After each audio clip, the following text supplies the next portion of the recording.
So there are leguminous plants. There are leguminous plants. क्या होते हैं बेटा leguminous plants? Very good.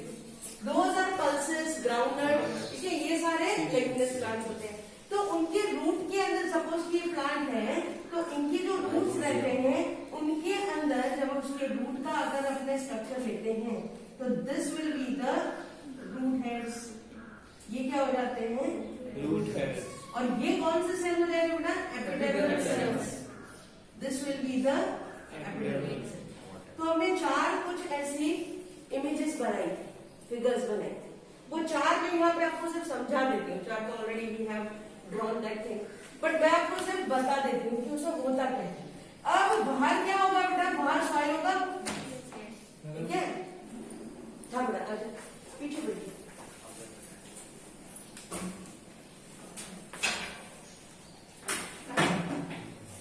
So in the soil there are few rhizobium bacteria.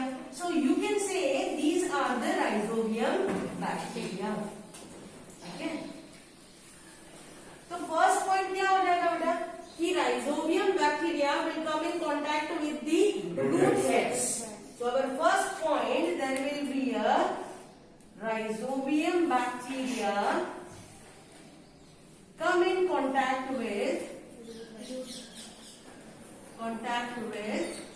root heads. ठीक है. Second thing, अब क्या करेगा बेटा? It will cause a infection. अब वो क्या करेगा? इन्फेक्शन कॉज करेगा. But before causing the infection they will attach to the root tip. तो ये जो रूट हेड्स की जो टिप होगी ये ऐसी कर्व हो जाएगी. कैसी हो जाएगी? कर्व, जिसको बोलते हैं हुक. अपने नहीं ऐसे कपड़े टांगने के लिए जो हुक रहते हैं, ठीक है, इस तरीके से हुक जैसी बन जाएगी. अब जाहिर सी बात है आपके शरीर में भी जब फंगल इन्फेक्शन, बैक्टीरियल इन्फेक्शन होता है बेटा, तो आपकी स्किन जो रहती है वो रफ हो जाती है. ठीक है, आपने देखा होगा एकदम खरबचड़ी और थोड़ी रैशेस टाइप हो जाते हैं. सेम वे जब बेचारा ये राइजोबियम बैक्टीरिया इसके कांटेक्ट में आता है तो उसकी जो रूट हेयर की टिप रहती है वो कैसी बेंड हो जाती है. सो इट विल कर्व, जिसको हम बोलते हैं हुक. तो इसको बोलते हैं हुक. समझ लो. So second point is when it came in contact with root hair tip,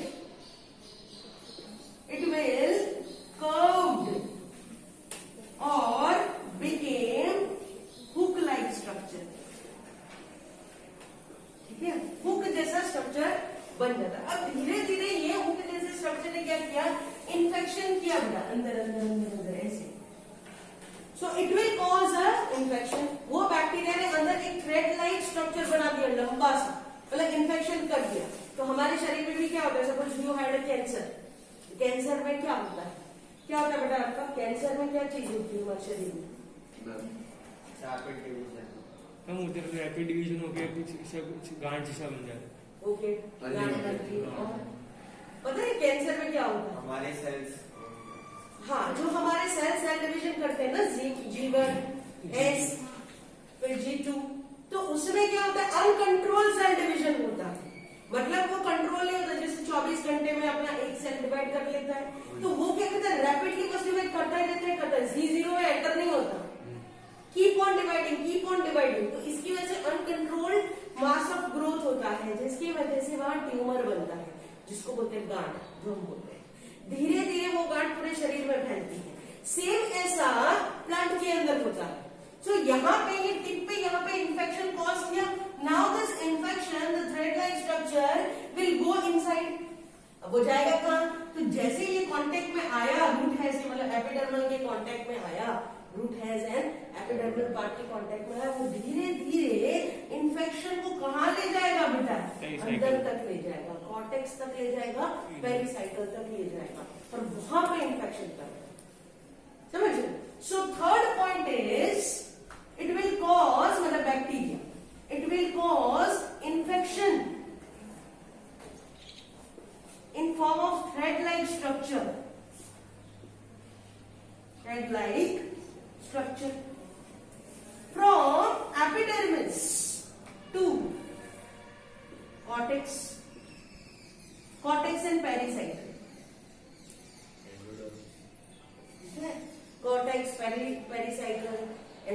endodermis अंदर तक, इन शॉर्ट एंडोडर्मिस क्या है, सुबेरिन की डिपोजिशन है, तो वहां पे इतना डिस्टर्बेंस नहीं होता, सीधा अंदर जाके नोड्यूल बना देता है, कॉर्टेक्स के अंदर या पेरिसाइकल के अंदर वो जाके पूरा एक नोड्यूल बना देता है। तो जैसा ही अंदर जाता है, कौन से फॉर्म में गया, थ्रेड लाइक स्ट्रक्चर, ये थ्रेड अंदर तक पहुंच गया और अंदर ही किसके कांटेक्ट में होगा, it will be in contact with vascular tissues. अंदर जो अपने बात करते हैं, बीच में जो स्टीली रहती है, स्टीली मतलब जो एंडोडर्मिस के अंदर का जो पार्ट रहता है वो सब स्टीली बताते हैं, एंडोडर्मिस, पेरिसाइकल, फिर जाइलम, देन फ्लोएम, बीच में पिको वाला पार्ट आ जाता है, याद है एनाटॉमी में पढ़ा है। तो अंदर का जो पार्ट रहता है, ये पार्ट में जाके किसके कांटेक्ट में आएगा, अंदर जो होंगे जाइलम और फ्लोएम, तो वो जो इन्फेक्शन है वो बढ़ता जाएगा, बढ़ता जाएगा, बढ़ता जाएगा, इन कॉर्टेक्स या पेरिसाइकल एरिया में वो बढ़ता जाएगा, बढ़ता जाएगा, बढ़ता जाएगा। और धीरे धीरे क्या होगा बेटा, इस रूट के अंदर उसके कॉर्टेक्स और पेरिसाइकल में इन्फेक्शन इतना बढ़ता जाएगा कि उसके सेल मल्टीप्लाई होते जाएंगे। सेल्स क्या करेंगे, मल्टीप्लाई, इन्फेक्शियस जो सेल अंदर बने वो मल्टीप्लाई होते जाएंगे, होते जाएंगे, होते जाएंगे, और इतने सारे मल्टीप्लाई हो जाएंगे, यहाँ पे इन्फेक्शन कॉज कर दिया, इधर बहुत सारे सेल्स ऐसे मल्टीप्लाई कर दिए, ऐसा स्ट्रक्चर बन गया जिसको हम बोलते हैं bacteroids, group of mass of cell, क्योंकि इन्फेक्शन से बने, वहां पे इन्फेक्शन किया और ढेर सारे ऐसे सेल बन गए, नोड्यूल सेल बन गए, ठीक है, क्योंकि आगे क्या करने वाले हैं, नाइट्रोजन फिक्सेशन। अब ये जो बॉल जैसा बन गया बेटा, ये किसके कांटेक्ट में होगा, जाइलम के, the contact with vascular tissue, xylem and phloem. तो खाना पीना, एक्सचेंज ऑफ न्यूट्रिएंट्स तो सब मिलता रहेगा, टेंशन नहीं, बट इनको मेन काम क्या करना है, अब ये देखो। सो फोर्थ पॉइंट क्या होगा बेटा, पहले तो ये रूट के कांटेक्ट में आए, उसके बाद उन्होंने उसको कर्ल कर दिया, फिर उन्होंने थ्रेड लाइक इन्फेक्शन कर दिया, फिर पहुंच गया कहाँ, कॉर्टेक्स और पेरिसाइकल तक। फोर्थ पॉइंट, वहां पे पहुंच के भाई साहब ने मल्टीप्लिकेशन चालू कर दी, rapid multiplication. So here rapid multiplication of cell, multiplication of cell which will cause structure called bacterioids।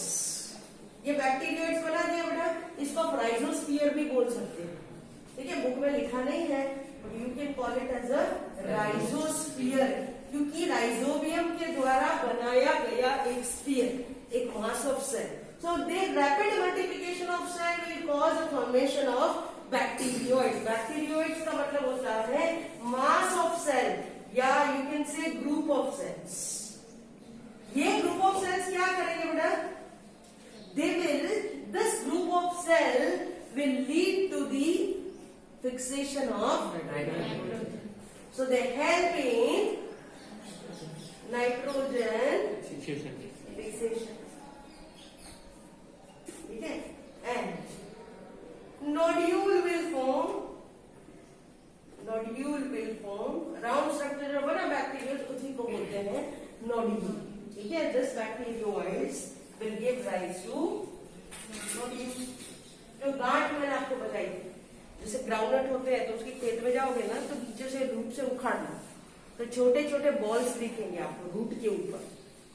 मैंने एक बार भाजी में एक स्टूडेंट लाई थी, भाजी के अंदर भी ऐसे नोड्यूल्स हो गई, भाजी जो है नॉन ल्यूमिनस है लेकिन उसके अंदर भी ऐसे छोटे छोटे नोड्यूल्स हो गए थे। तो कुछ बैक्टीरिया ऐसे भी होते हैं जो एकदम नोड्यूल्स नाइट्रोजन फिक्सेशन करके फिर चले जाते हैं, ऐसा टाइमली आते हैं फिर करके चले जाते हैं एज पर द रिक्वायरमेंट, ऐसे भी होते हैं। तो मोस्टली लेग्यूमिनस प्लांट्स में इस तरीके के नोड्यूल्स छोटे छोटे बॉल जैसे स्ट्रक्चर रूट्स में दिखते हैं। तो वो कॉर्टेक्स और पेरिसाइकल का इन्फेक्शन होता है, वहां पे उसने ऐसे सेल्स को बना दिए सारे इन्फेक्शन करके। जैसे हमारे शरीर में नहीं बैक्टीरियल इन्फेक्शन हो जाता है तो हमारे कुछ सेल्स डेड हो जाते हैं, तो वहां पे कुछ अलग अलग इन्फेक्शन पूरा लग जाता है, फिर उसको दूर करने के लिए आप एंटीबायोटिक या ऐसा कुछ यूज करते हैं, क्रीम लगाते हैं, पर धीरे धीरे वो चीज फंगल इन्फेक्शन होता है, ठीक है। तो फंगस वहां रहने लगती है, जैसे ब्रेड है तो आपने देखा होगा ब्रेड ग्रीन हो जाती है, बहुत दिन उसको फ्रिज में रखने से उसको भी इन्फेक्शन लग जाता है। सेम वे ये लोग रूट में जाके इन्फेक्शन कर रहे हैं। And nodule will form which take help from which connects with vascular tissue for exchange of nutrients। ठीक है, आराम से उनको खाना पीना सब मिलता रहेगा और खुशी खुशी रहते रहेंगे बैक्टीरियोइड्स। तो इस तरीके से क्या हो रहा है, इसके अंदर इन्फेक्शन कॉज कर रहे हैं बाय राइजोबियम बैक्टीरिया। ठीक है, तो ये कुछ स्टेप्स हो गए बेटा। अब हम ये देखेंगे कि राइजोबियम बैक्टीरिया के जो नोड्यूल्स है उसके अंदर क्या कंपोनेंट्स हैं और वो किस तरीके से ये सब कॉज कर रहे हैं। We will see the equation कि किस तरीके से नाइट्रोजन में से ammonia the first stable product is being formed. ठीक है, इतना लिख लो points and then we will go forward. Okay, so इतना तो पता चला बेटा कि नोड्यूल ऐसी चीजें हैं जो बैक्टीरियोइड्स हैं, मतलब कि बैक्टीरिया का किया हुआ इन्फेक्शन, जिसकी वजह से बहुत सारे सेल मल्टीप्लाई होकर एक स्फीयर बना देते हैं, एक नोड्यूल बना देते हैं, गांठ बना देते हैं, जो रूट के ऊपर आपको दिखती है, आउटर ग्रोथ दिखता है आपको। अब ये जो नोड्यूल होती है इसके अंदर कुछ नाइट्रोजन फिक्सिंग कंपोनेंट रहते हैं जो इसको मदद करते हैं। उसमें से एक है एंजाइम, दैट इज नाइट्रोजिनेज। जो मॉलिब्डेनम और आयरन मिनरल्स होते हैं, ठीक है, जिसके अंदर ये मिनरल्स होते हैं। अब इसके अलावा इसके अंदर एक प्रोटीन भी है जिसको बोलते हैं लेग हीमोग्लोबिन। लेग हीमोग्लोबिन, ये दो चीजें आपको नोड्यूल में मिलेगी। अब ये जो नाइट्रोजिनेज है ये क्या है बेटा, it's enzyme, it act as a catalysers, catalyse करने के लिए, कैटलाइजर्स के लिए। कैटलाइज का मतलब क्या होता है, कैटलिस्ट मतलब जो बायोकेमिकल रिएक्शन की रेट को बढ़ा भी सकता है और कम भी कर सकता है, उसको कैटलाइज बोलते हैं।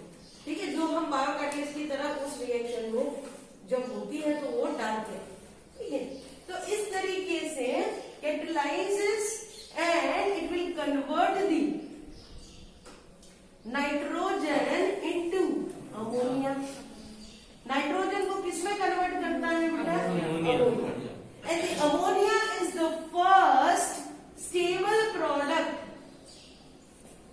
stable product of nitrogen fixation process। इस प्रोसेस का सबसे पहला कोई स्टेबल प्रोडक्ट है तो दैट इज अमोनिया। ये क्वेश्चन पूछा गया, नाइट्रोजन को अमोनिया में कन्वर्ट करने के लिए कौन सी एंजाइम चाहिए, दैट इज नाइट्रोजिनेज। और सबसे पहला स्टेबल प्रोडक्ट कौन सा बनता है during the nitrogen fixation, that is ammonia. अब प्रॉब्लम ये हो रही है बेटा कि जो नाइट्रोजिनेज हैं इनका नेचर कैसा है, नाइट्रोजिनेज है इनका नेचर कैसा है। अब ये भाई साहब वैसे तो एरोबिक कंडीशन में एक्टिव रहते हैं, काम करते हैं, पर जब ये नोड्यूल के अंदर काम करना होता है फॉर नाइट्रोजन फिक्सेशन, उनको कैसी कंडीशन की रिक्वायरमेंट है बेटा, anaerobic condition. So they are active at aerobic condition, ठीक है। But for nitrogen fixation, what is the requirement? Anaerobic requirement, anaerobic condition is required। तो अब क्या करेंगे ये भाई साहब, क्या करेंगे, नाइट्रोजिनेज ये तो बेचारे एरोबिक कंडीशन में रहने वाले। तो ये नाइट्रोजिनेज जब मॉलिक्यूलर ऑक्सीजन के साथ कांटेक्ट में आते हैं तो वो एरोबिक ही करने लगते हैं। Nitrogenase is actively reacted with the molecular oxygen. अब हमको ऐसा करवाना नहीं, हमको तो कैसी कंडीशन चाहिए, एनएरोबिक ऑक्सीजन बिना वाली कंडीशन चाहिए इसके लिए। तो nitrogenous react quickly, react with O2 molecular oxygen. और हमको ऐसा करना नहीं है, ऐसा करवाना नहीं है। तो इसके अंदर एक दूसरी चीज पड़ी है, लेग हीमोग्लोबिन। नोड्यूल के अंदर क्या पड़ा है, leg haemoglobin. So nodule is having leg haemoglobin. अब ये लेग हीमोग्लोबिन जो है, it will act as oxygen scavengers. It act as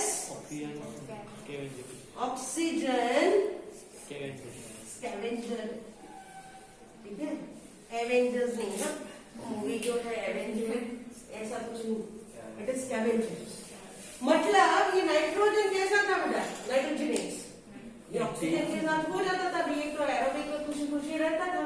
लेकिन हमें तो कैसी कंडीशन चाहिए थी, एनएरोबिक।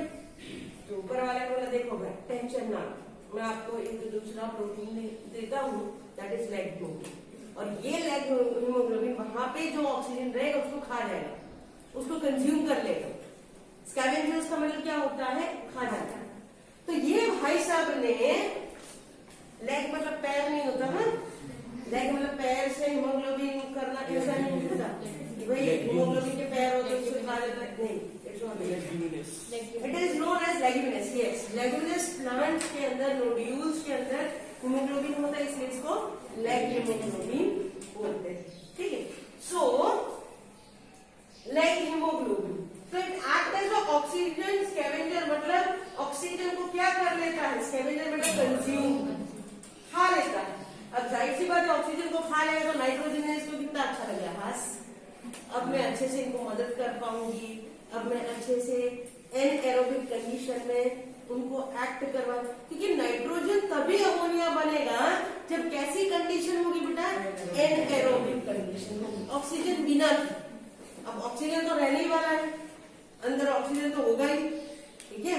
तो ऑक्सीजन को खाने के लिए किसको डाल दिया, लेग हीमोग्लोबिन को, समझ रहे हो। तो लेग हीमोग्लोबिन का मेन काम क्या रहता है, एनएरोबिक कंडीशन प्रोवाइड करना। और तब जब ये ऑक्सीजन खा लेगा बेटा, at that time it will provide anaerobic condition, समझ रहे हो। तो हमारा मेन टारगेट, जो हमारा एक अच्छी चीज थी जो करने की, इसके अंदर पहली चीज जो करने की थी कि नाइट्रोजन को हम कन्वर्ट तो करने वाले, पर उसके पहले हमको दो चीज चाहिए थी। एक तो एंजाइम चाहिए थी, और दूसरी चीज क्या चाहिए थी बेटा, लेग हीमोग्लोबिन। नाइट्रोजन बोले देखो मुझे कोई तकलीफ नहीं है, I will make the first stable product nitrogen fixation, ammonia बना दूं। पर इसके लिए देखो मेरे को ऑक्सीजन वालों को वहां से हटाओ, तो हटाने के लिए लेग हीमोग्लोबिन डाल दी। हाँ भाई मैं खा लूंगा, टेंशन नहीं, तू तेरा काम करती रही।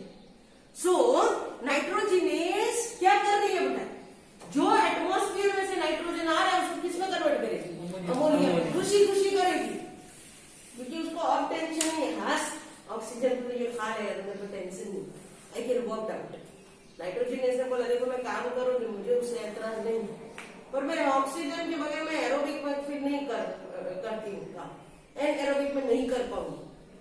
लेग हीमोग्लोबिन बोलता है, प्रोटीन बोलता है टेंशन ना ले, मैं खा जाऊं तो चले, हाँ हाँ तू खा जा, तो उसने खा लिया। तो कंडीशन कैसी होगी यहाँ, so leg haemoglobin lead to anaerobic condition, समझ रहे हैं। तो अगर कोई ऐसा क्वेश्चन पूछता है कि नाइट्रोजन फिक्सेशन जो होता है नाइट्रोजन में से अमोनिया, वो कैसी कंडीशन में होता है, तो क्या बोलोगे, लेकिन ओरिजिनली कंडीशन कैसी होती है नाइट्रोजन के लिए, एरोबिक। उसको मदद करने के लिए कौन होता है, लेग हीमोग्लोबिन। अपनी बुक के अंदर ऐसा लिखा नहीं है बेटा, लेकिन मैंने पढ़ा है डिटेल में कि जेनेटिकली भी उसके अंदर कुछ ऐसे जीन मॉडिफाइड हो जाए, जैसे डीएनए है, तो डीएनए क्या है, किससे बना हुआ है, बहुत सारे जीन्स से बना हुआ है, उसके अंदर बहुत सारे न्यूक्लियोटाइड के सीक्वेंस है, ठीक है। तो इसके अंदर भी नाइट्रोफाइन जीन रहते हैं, वो भी मदद करते हैं, लेकिन हमारी बुक में उसका कहीं भी ऐसा एग्जिस्टेंस नहीं, उन लोगों ने कहीं लिखा ही नहीं। और जब डिटेल में नाइट्रोजन फिक्सेशन आता है तो वहां पे कुछ जीन्स भी आते हैं जिसको बोलते हैं नाइट्रीफाइंग जीन्स, जिसको बोलते हैं कि एक्स्ट्रा में लिख लो तो चलेगा, अगर कोई डॉक्टर अलिया वगैरह में कोई क्वेश्चन हो तो आपको थोड़ा अच्छा रहेगा। ठीक है, ये थोड़ा एक्स्ट्रा में आपने लिख सकते हैं बेटा कि there are some nif genes. क्या बोलते हैं बेटा इसको? निफ जीन्स, निफ जीन्स बोलते हैं। नाइट्रीफाइंग जीन्स, नाइट्रीफाइंग जीन्स ये भी उस एंजाइम्स को बनाने के लिए मदद करते हैं, हीमोग्लोबिन को बनाने के लिए मदद करते। They are nitrogen fixing gene, nitrifying genes बोलते हैं, निफ जीन्स। तो कभी कभार अगर कोई क्वेश्चन आता है निफ जीन रिलेटेड कि भाई ये किससे रिलेटेड है, तो आप टिक कर सकते हो नाइट्रोजन। हालांकि बुक में ऐसा कोई इन्हें बताया नहीं, समझ लो। तो इस तरीके से दो चीजें पता चल गई, नाइट्रोजन और लेग हीमोग्लोबिन। यहाँ तक आइडिया है ना? और दूसरी चीज जो इनको जरूरी लगती है वो बोले कि भाई कन्वर्ट तो हो जाए पर एनर्जी बहुत चाहिए, तो ये कोई बात नहीं, एनर्जी ले लो। ठीक है, तो कहाँ से मिलेगी एनर्जी? बैक्टीरिया रोने लगा, नहीं है मेरे पास एनर्जी, हम तो वैसे भी प्रोकैरियोटिक सेल है, एक तो कुछ देते हो नहीं, एक भी ऑर्गेनल हमारे शरीर में तो है नहीं, तो एनर्जी लाए कहाँ से? समझ रहे? तो रोने लगे कि रो मत, आपको मिल जाएगी एनर्जी। तो कहाँ से? तो क्या प्लांट देगा, जो भी लेग्यूमिनस प्लांट है वो तो रेस्पिरेशन करने वाला है बेटा, तो उसमें से आपको एनर्जी रिक्वायरमेंट पूरी हो जाएगी। तो ये क्या बोलता है, इसकी एक ही शर्त थी नाइट्रोजनेस कि देखो भाई, एक तो मेरे को एनएरोबिक कंडीशन, दूसरी मेरे को एनर्जी चाहिए, एनर्जी दो तो मैं आगे काम कर सकता हूँ। सो हाई एनर्जी रिक्वायरमेंट मेरी पूरी कर दो तो आराम से मैं अपना काम कर सकता हूँ। So the demand of high energy will be fulfilled by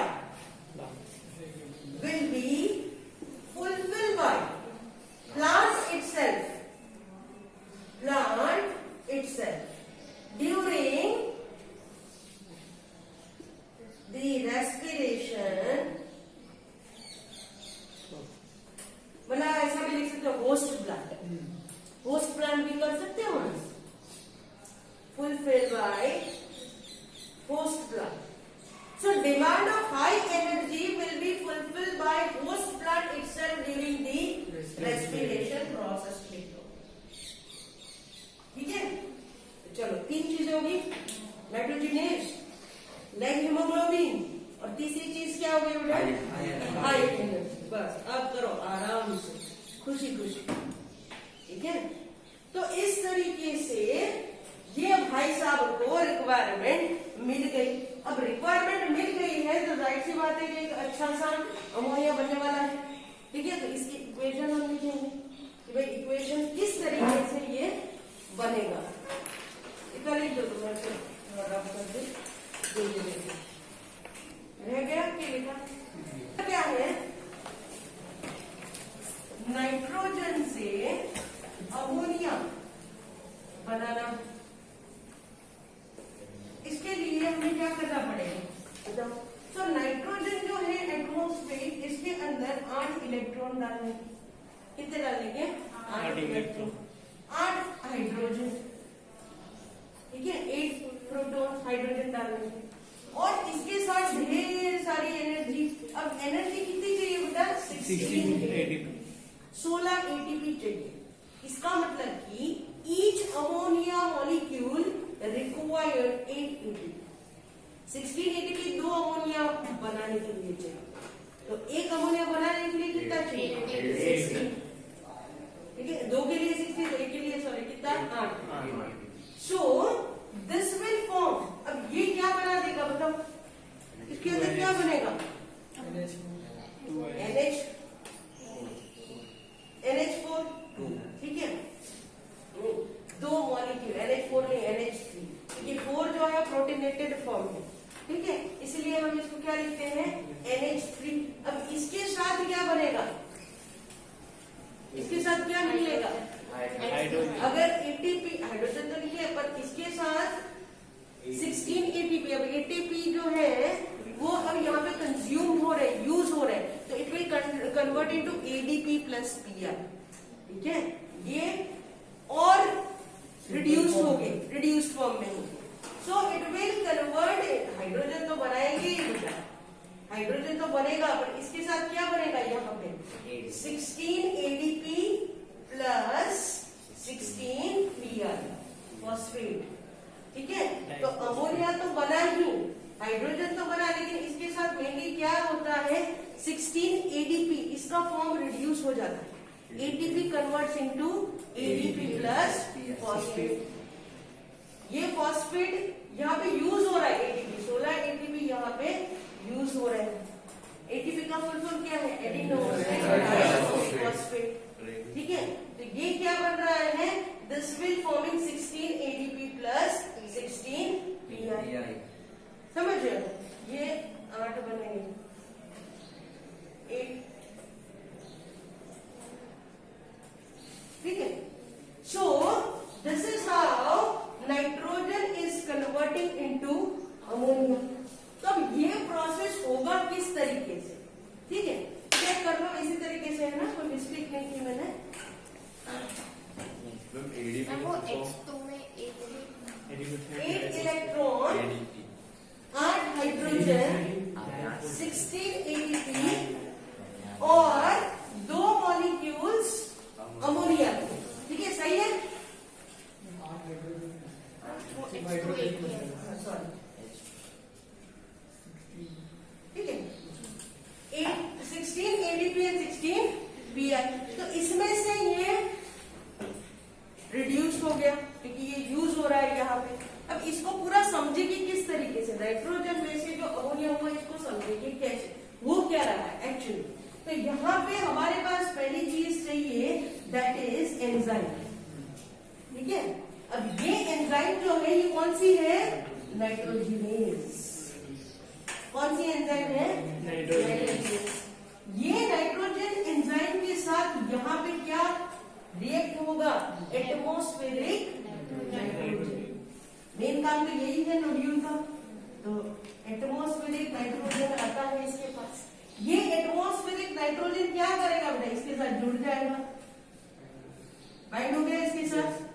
सो यहाँ पे binding of nitrogen with nitrogenase substrate, binding nitrogen या binding substrate with enzyme. Nitrogen क्या है बेटा, सबस्ट्रेट है, आपने पढ़ा होगा। नाइट्रोजन के साथ जब E के साथ एंजाइम के साथ सबस्ट्रेट ES ज्वाइन होता है तो क्या बनाता है, ES कॉम्प्लेक्स बनाता है, ये पढ़ा होगा आपने बायोमोलिक्यूल्स के अंदर। तो ये क्या हो गया बेटा, it act as a substrate, it act as a substrate, और ये हो गई आपकी एंजाइम। तो एंजाइम और सबस्ट्रेट मिला के this will form the enzyme substrate complex. जैसे ही इसने ये बनाया तो 3 बार रिडक्शन होगा।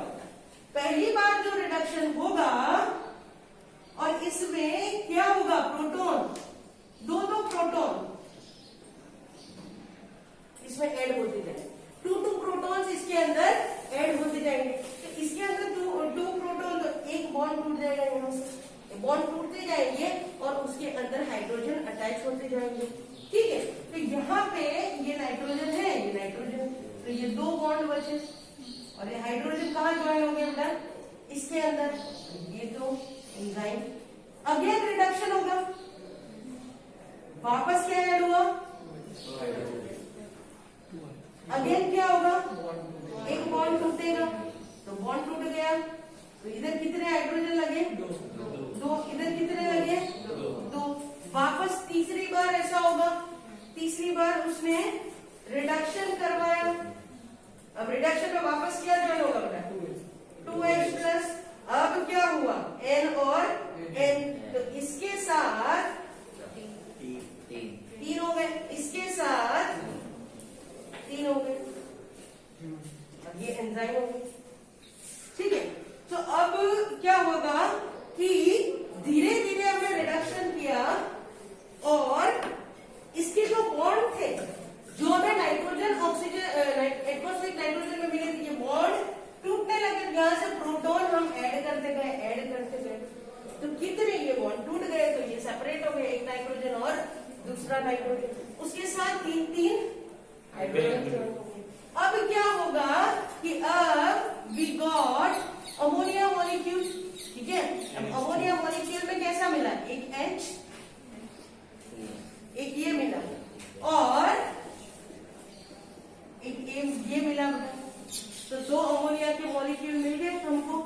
we get 2 molecules of ammonia plus जो एंजाइम रहती है, एक बार इसका रिएक्शन हो जाता है तो वो एंजाइम अलग हो जाती है, सेपरेट हो जाती है।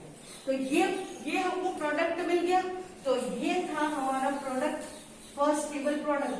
प्लस इसके साथ क्या अलग हो जाएगी, जो एंजाइम है नाइट्रोजिनेज, जो हमने स्टार्टिंग में ली थी बेटा, वो अलग हो जाती है और वापस कोई और नाइट्रोजन एटमॉस्फेरिक के साथ जुड़ जाएगी। तो ये तो यूज होती रहती है। एंजाइम ऐसा नहीं होता कि एक बार यूज करने के बाद दूसरी बार यूज नहीं होती, ऐसा नहीं होता, दे कैन बी यूज। तो ये अलग हो गई। तो ये nitrogenase enzyme separate and again it can bind with another molecule, it can bind with another nitrogen molecule, वापस उसकी कहानी इसी तरीके की होगी। तो ये तो यूज होती जाएगी। इन शॉर्ट हो क्या रहा है, जब हमने नाइट्रोजन को लिया इलेक्ट्रॉन्स और प्रोटॉन्स के साथ, हाइड्रोजन के साथ, और एनर्जी दी, ढेर सारी एनर्जी दी, तो 2 मॉलिक्यूल के लिए कितनी एनर्जी है बेटा, 16। तो एक मॉलिक्यूल के लिए कितनी, ऐसा क्वेश्चन पूछ सकते हैं। So each ammonia molecule use 8 ATP। ठीक है, ये कितने ATP यूज करेंगे, 8 ATP यूज करेंगे। सो नाइट्रोजिनेज विथ, तो सबस्ट्रेट जो था अमोनिया, ये नाइट्रोजन किसके साथ बाइंड होगा, नाइट्रोजिनेज के साथ। नाइट्रोजिनेज की तो प्रॉपर्टी आपको पता है, वो भाई साहब ने तो कंडीशन रखी थी, एनर्जी दे दो, लेग हीमोग्लोबिन दे दो, ताकि लेग हीमोग्लोबिन उस टाइम पे क्या करता रहेगा, ऑक्सीजन खाता रहेगा तो नाइट्रोजिनेज एक्ट करेगा। क्योंकि ये काम करने के लिए कंडीशन कैसी होनी चाहिए, एनारोबिक कंडीशन होनी चाहिए। ठीक है, ऑक्सीजन नहीं होना चाहिए। सो anaerobic condition, nitrogenase will join to the substrate. Nitrogenase enzyme will join to the substrate and it will form the 2 molecules of ammonia. पर बनेगा कैसा बेटा, रिडक्शन करेगा। तो याद कैसे रखोगे, एक बार के रिडक्शन में एक बॉन्ड टूटा, दूसरे बार के रिडक्शन में दूसरा बॉन्ड टूटा, तीसरे बार के रिडक्शन में बॉन्ड हो गया और 2 मॉलिक्यूल बचे। तो ये 2 मॉलिक्यूल हमारी प्रोडक्ट हो गए बेटा, और एंजाइम वापस अलग हो गई। इन शॉर्ट में यहाँ एक शॉर्ट लिख लेते हैं, शायद आपको याद आ जाए। E+S form ES and ES will form product and enzyme। कुछ याद आया, एंजाइम लॉक एंड की मॉडल बोलते हैं इसको, लॉक एंड की मॉडल क्या बोलते हैं, लॉक एंड की मॉडल। ये आप है ना वो वाला चैप्टर पढ़ लेना 11th में, सेल वाला, सॉरी सेल यूनिट में बायोमोलिक्यूल्स।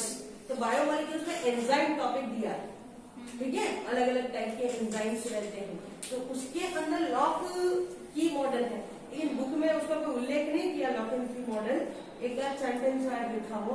बट इसमें क्या होता है कि एंजाइम सबस्ट्रेट के साथ बाइंड हो जाती है, it forms enzyme substrate complex. ठीक है, एक्टिवेशन एनर्जी के ऊपर डिपेंड करता है, और उसके बाद ये सेपरेट होकर प्रोडक्ट बना देते हैं एंजाइम फ्री। ये एंजाइम वापस यूज हो सकता है। ओके, ठीक है, और ये भी कभी कभी समटाइम्स तो ये भी इंटर कन्वर्टेबल होते हैं, एंजाइम कॉम्प्लेक्स टूट के वापस वो एंजाइम को सेपरेट कर सकता है। तो इट विल डिपेंड ऑन कौन सा सबस्ट्रेट और कौन सी एंजाइम आपने उसके अंदर ली है। ठीक है, जैसे लैक्टोज है तो हमने डाल दिया लैक्टेज, माल्टोज है तो क्या डाल दिया, माल्टेज। जैसा आप सबस्ट्रेट यूज कर रहे होता उसके ऊपर से उस एंजाइम का नाम पड़ जाता है। ठीक है, जैसे पानी है तो उसके लिए हाइड्रोलेजेस, कार्बोक्सिलेजेस। ठीक है, CO2 अपने को फिक्सेशन करना है तो कार्बोक्सिलेजेस। समझ लो, तो मेन यहाँ पे क्या हो रहा है बताओ, एटमॉस्फेयर में से नाइट्रोजन ले लेगा, उसका कांटेक्ट किसके साथ करवाने का, नाइट्रोजिनेज एंजाइम के साथ। ये भाई साहब इसके साथ जुड़ गए। चलो, binding of substrate with the enzyme भी लिख सकते हो, binding of nitrogen with enzyme भी लिख सकते हो, जो आपको याद आए आप लिख सकते हो। उसके बाद जैसे ज्वाइन किया तो धीरे धीरे क्या हुआ बेटा, रिडक्शन होता रहा, और यहाँ से प्रोटॉन ऐड होते रहे। दो प्रोटॉन ऐड हुए, रिडक्शन हुआ तो बॉन्ड टूट गया, प्रोटॉन उसके हाइड्रोजन अटैच हो गए, यहाँ पे और दो हाइड्रोजन एक्स्ट्रा अटैच हो गए, और तो नाइट्रोजन के बीच में से बॉन्ड टूट गए और सेपरेट दो अमोनिया के मॉलिक्यूल बन गए और एंजाइम सेपरेट हो गए। उसने अपना काम कर दिया बेटा। सेम वो एंजाइम वापस किसी और के साथ, किसी और नाइट्रोजन के साथ आएगी, वापस सेम ये चीज करेगी, लेकिन इस टाइम पे एनर्जी कितनी चाहिए? 60। एनर्जी के बगैर नहीं कुछ होता, समझ लो। तो इस तरीके से मॉलिक्यूल बनते जाएंगे, बनते जाएंगे, बनते जाएंगे, समझ लो। सो NH3 फॉर्म में क्या हो रहा है? नाइट्रोजन अमोनिया में कन्वर्ट कर रहा है, और ये अमोनिया फिर प्लांट उसको यूज करेगा, ठीक है। अब हम देखेंगे इसके बाद जो टॉपिक होगा that is fate of ammonia, मतलब कि वो अमोनिया जो है उसको अमीनो एसिड्स बनाने में कैसे यूज करते हैं, हाउ की amino acids will form from the ammonia. क्योंकि कभी कभी क्या होता है बेटा, प्लांट को अमीनो एसिड्स चाहिए होते हैं, वो अमीनो एसिड्स कैसे बनेंगे? दो तरीके से बनेंगे, बाय रिडक्टिव एमिनेशन, बाय ट्रांसअमिनेशन। ये दोनों देखनी पड़ेगी, रिडक्टिव एमिनेशन एंड ट्रांसअमिनेशन। और उसके बाद थोड़े अमाइड्स के बारे में बात करेंगे। There are two types of amides, दो ग्रुप रहते हैं अमाइड्स के, तो वो एक कर लेंगे। बस इतना ही टॉपिक बचा, ठीक है। इतना लिख लो, ये वाली रिएक्शन लिखो, यहाँ सिर्फ हाइड्रोजन लिखना है H2, ठीक है। ये वाली रिएक्शन लिखो, उसके नीचे ये लिखो। इसका टाइटल क्या होगा बेटा? Conversion of nitrogen into ammonia, process of conversion of nitrogen into ammonia, ठीक है, लिख देते हैं। ये plus so now the fate of ammonia. अब तक हमने क्या देखा बेटा कि एटमॉस्फेरिक नाइट्रोजन दो मॉलिक्यूल में कन्वर्ट हुआ अमोनिया। किस तरीके से हुआ? तो उसके अंदर क्या रिक्वायरमेंट थी? एनर्जी चाहिए थी।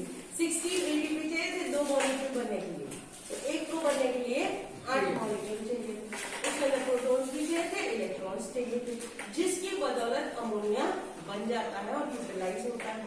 और हमने देखा कि नाइट्रोजिनेज एंजाइम बाइंड हो जाती है, लास्ट में वही नाइट्रोजिनेज सेपरेट हो जाती है और प्रोडक्ट अच्छे से मिल जाता है। बाय द टाइम वो क्या करता है? रिडक्टिव प्रोसेसेस होते रहते हैं, रिडक्शन होता रहता है, बॉन्ड टूटते रहते हैं और अमोनिया बनता रहता है। वही एंजाइम बार बार यूज होता है, बार बार वो दूसरे मॉलिक्यूल के आके यूज होता है। तो मेन रोल किसका है? नाइट्रोजिनेज। अगर नाइट्रोजिनेज ही नहीं होता, उसको मदद करने के लिए कौन है? हीमोग्लोबिन, जो ऑक्सीजन को खा जाता है ताकि एनएरोबिक कंडीशन मिल सके। तो ये एनएरोबिक। तो नेचुरली वो कैसे है बेटा? एरोबिक। नेचुरली उनका, जैसे आप हो तो आपको ऑक्सीजन पे रहने की आदत है, लेकिन जब CO2 बढ़ जाता है और बाहर पोल्यूशन बढ़ जाता है, अब एकदम से मर नहीं जाते हो, जिंदा तो रहते हो ना, मास्क पहनते हो कुछ भी, लेकिन यू आर लाइफ, एकदम से मर नहीं जाते। तो उनका भी ऐसा नॉर्मली बेचारे फ्री लिविंग थे, फ्री लिविंग एरोबिक कंडीशन में नाइट्रोजन और राइजोबियम बैक्टीरिया। लेकिन जैसे ही इसके संपर्क में आ गए, काम करने के लिए आ गए, तो उनको एनएरोबिक कंडीशन में रहना पड़ता है, समझ रहे हो? क्या बोल रहे? चालू करना हो तो कर दे, कोई इश्यू नहीं। नाइट्रोजन, एटमॉस्फेरिक नाइट्रोजन किसमें कन्वर्ट हो रहा है? अमोनिया। हमारा मेन टारगेट ये था कि राइजोबियम बैक्टीरिया की मदद से, नोड्यूल फॉर्मेशन की मदद से एटमॉस्फेरिक नाइट्रोजन लेग्यूमिनस प्लांट में किसमें कन्वर्ट हो रहा है? अमोनिया, ताकि वो प्लांट उसको अच्छे से यूज कर पाए। जो एटमॉस्फेयर में तो ऑलरेडी नाइट्रोजन होता है बेटा, लेकिन वो डायरेक्टली यूज नहीं कर पाते, तो ऐसे बैक्टीरिया उसको मदद कर रहे हैं कि भाई नोड्यूल इन्फेक्शन करके, नोड्यूल बना के, नोड्यूल के अंदर नाइट्रोजनेज और लैग हीमोग्लोबिन की मदद से एनएरोबिक कंडीशन प्रोवाइड करके वहां पे नाइट्रोजन अमोनिया कन्वर्ट होगा with the help of lot of energy, high energy, ठीक है। तो ऐसा हमने देखा। एंड नाइट्रोजनेज जो एक बार एंजाइम यूज होता है, बार बार वो यूज हो सकता है। प्रोडक्ट बना के वापस सेपरेट करके वापस किसी और के साथ जुड़ गया, मॉलिक्यूल के साथ, वापस वो अगेन रिसाइकलिंग जैसे यूज करते हैं, ऐसे हो सकता है। Now fate of ammonia, normally NH3 के फॉर्म में आपने देखा कि किस तरीके से वो बनता है, लेकिन जब pH फिजियोलॉजिकल pH के लेवल पे, during physiological pH, it will convert, it will form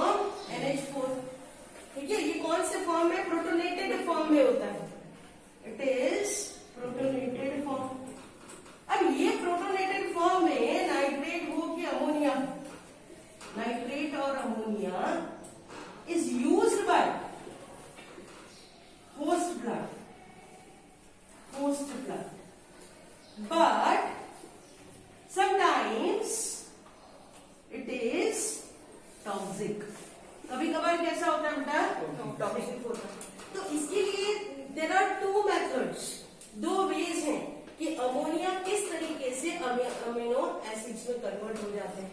so how this ammonia is used to form amino acids. ठीक है, किस तरीके से ये यूज होता है अमीनो एसिड्स बनने के लिए? तो दो वेज है. There are two ways. There are two ways to form amino acids. ठीक है, पहली क्या है बेटा? Reductive elimination. दो मार्क के लिए क्वेश्चन आ सकता है. और दूसरी जो है trans elimination. Reductive elimination and trans elimination. अब रिडक्टिव एलिमिनेशन में क्या होता है? फॉर एग्जांपल जैसे अल्फा कीटो ग्लूटरिक एसिड है. अब ये अल्फा कीटोग्लूटरिक एसिड किसके साथ? प्रोटोनेटेड अमोनिया के साथ रिएक्ट होगा. सो NH4 के साथ रिएक्ट होगा. उसके साथ वहां पे उसको क्या चाहिए? न्यूक्लियोटाइड NADPH चाहिए. ठीक है, अब NADP क्या है? Nucleotide amide. Nucleotide amide. ठीक है,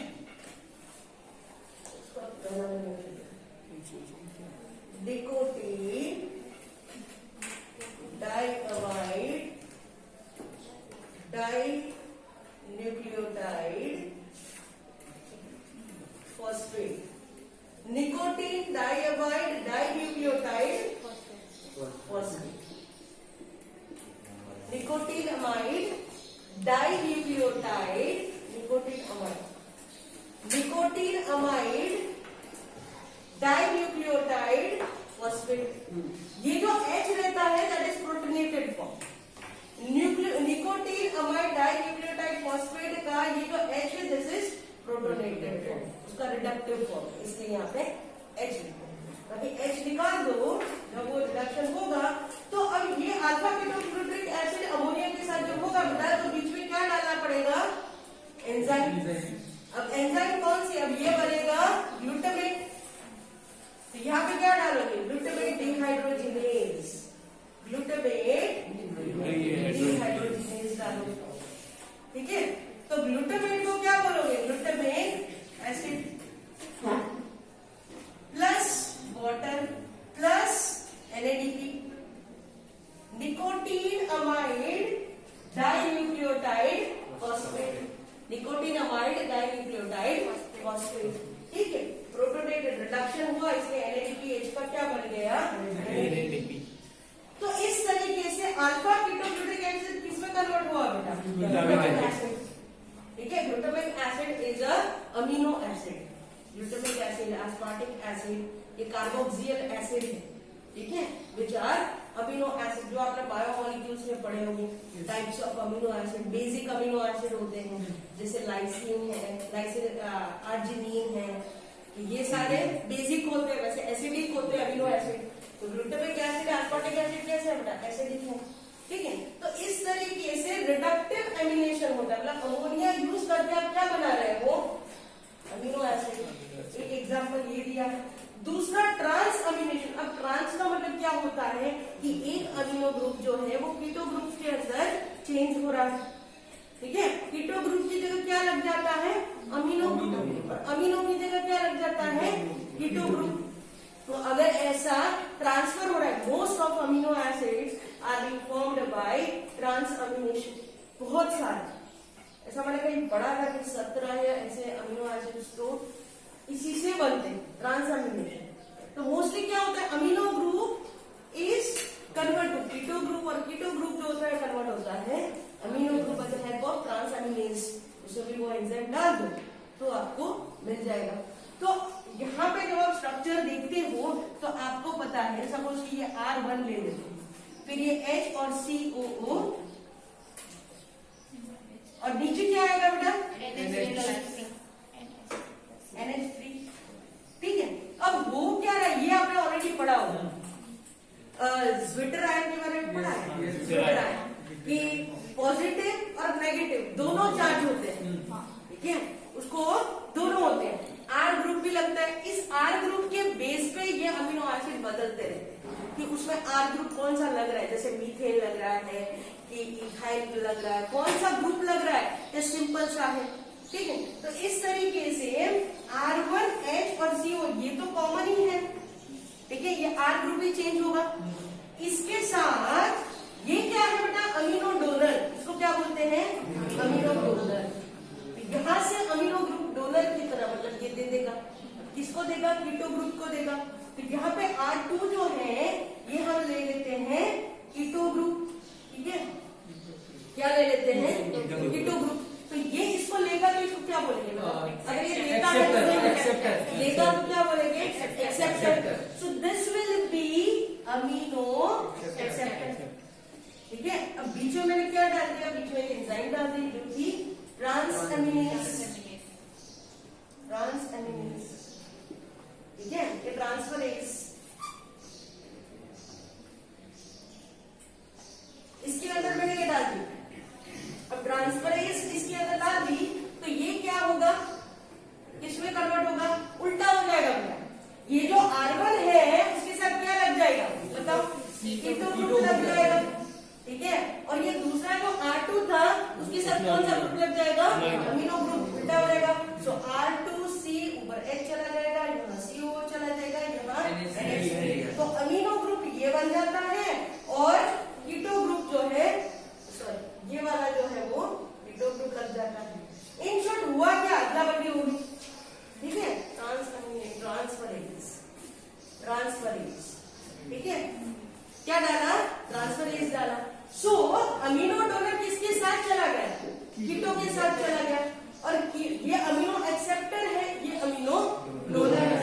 तो यहाँ पे कीटो जो था वो अमीनो ग्रुप में लग गया, और जहाँ पे कीटो ग्रुप था वहां अमीनो ग्रुप लग गया, उल्टा हो गया, एक्सचेंज हो गया।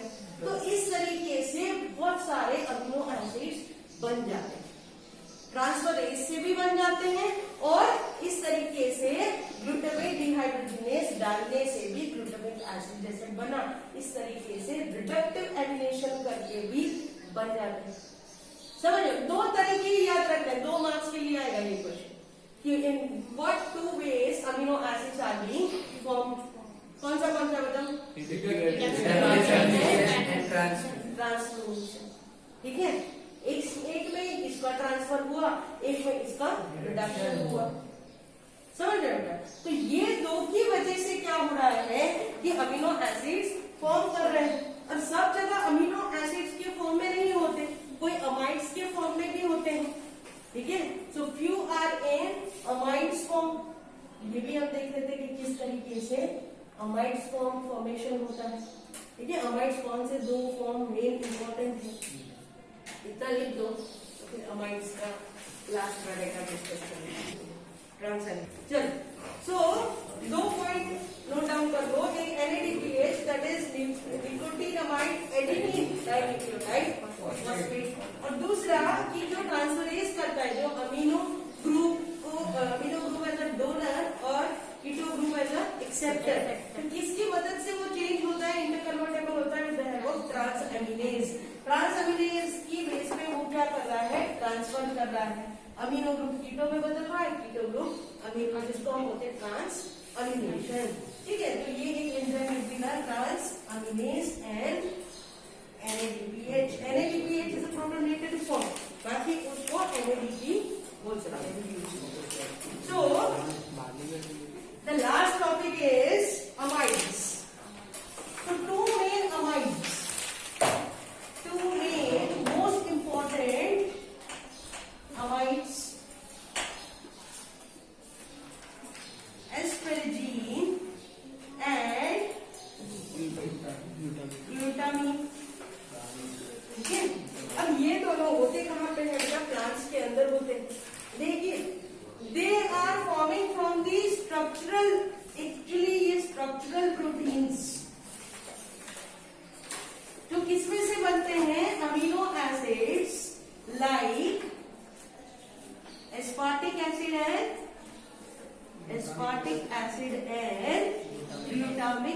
दूसरा नाम बताओ ग्लूटामिक एसिड का, ग्लूटामेट।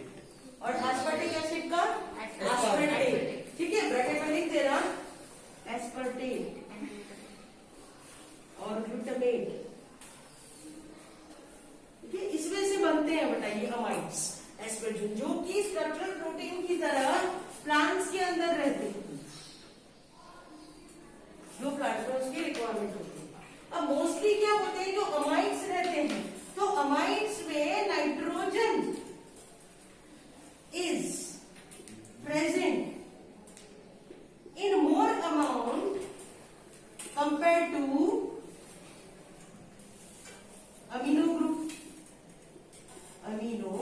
group। कुछ ऐसे एग्जाम्पल होते हैं, फॉर एग्जाम्पल कुछ ऐसे एग्जाम्पल होते हैं जैसे सोयाबीन। सोयाबीन का प्लांट देखा होगा, तो सोयाबीन के प्लांट में क्या होता है कि ट्रांसलोकेशन स्ट्रीम जो होती है, मतलब ट्रांसलोकेशन करने के लिए वो इस फॉर्म में नहीं होते। ठीक है, वो किस फॉर्म में होते हैं, यूरिएट्स के फॉर्म में होते हैं। So translocation stream will be done by, अब ट्रांसलोकेशन स्ट्रीम मतलब एक जगह से दूसरी जगह पहुंचाना, तो किस फॉर्म में होता है, they are not in the form of amides और they are not in the form of other compounds, but they are in the form of ureides. Ureides के फॉर्म में, अमोनिया के फॉर्म में नहीं होते, बट कौन से फॉर्म में होते हैं, यूरिएट्स। तो कुछ कुछ प्लांट्स में ऐसे भी होते हैं, यूरिएट्स के फॉर्म में होते हैं। ठीक है, अब यूरिएट्स के फॉर्म में है बेटा, इसका मतलब क्या होता है कि यहाँ पे nitrogen and carbon ratio is more, nitrogen और कार्बन रेशियो ज्यादा होता है, इज मोर देन अमोनिया और अमाइड्स। यहाँ पे नाइट्रोजन और कार्बन रेशियो ज्यादा होता है इन यूरिएट्स। तो कभी कभार ऐसे कुछ प्लांट्स भी होते हैं। ठीक है, तो amides are very important in some plants in the form of asparagine and glutamine. जो किसमें से भी स्ट्रक्चरल प्रोटीन किसमें से मिलते हैं, amino acid like aspartic acid and glutamic acid. और दूसरी चीज कि nitrogen is present in more amount, उसका कंटेंट ज्यादा रहता है compare to the amino group.